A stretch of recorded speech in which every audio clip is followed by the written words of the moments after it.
Thanks for joining us here on Newsnet 5. Training camp rolls on here in Berea. Another beautiful day. Day 4 is now in the books. And we bring in Daryl Ruiter from 92.3 The Fan to kind of help us break down day number 4. No huge storylines today. No, not really. The biggest thing I took away from what Mike Pettin had to say after practice was in regards to Terrell Pryor and the fact that he's ahead of where they expected him to be and how much he really does look the part. It's one thing if you look good in the first 2 days of camp when you're running around in the jerseys and the shorts and the helmets, but then to put on the pads and to continue at that level, the next step, in my opinion, for Pryor will be come the preseason and how he's able to take that to live action. Daryl, let's talk about Terrell Pryor for just a second, because you got to believe for him to make this team, if he's going to be a wide receiver, he's probably going to have to bust into the top 4 or 5. If not, he's looking at being the 6th or 7th receiver, which means he is going to have to stand out on special teams. Yeah, no question about it. I mean, I think that the reason they brought in Terrell Pryor, obviously, Andy, was because he has the potential with his size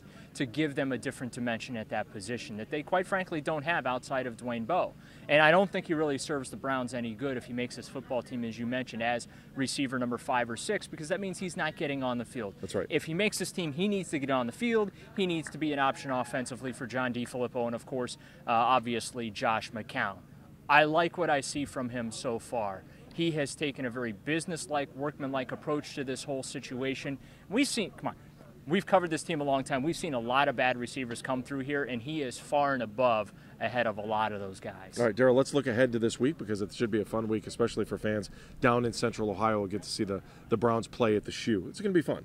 Yeah, it should be fun, and I know the players are looking forward to getting down there. I mean, Coach Jim Tressel was here yesterday. Cardale Jones is looking forward to having the Browns come down there. Hopefully the Browns can get healthy. That's the thing, because you had a couple more guys get dinged up today.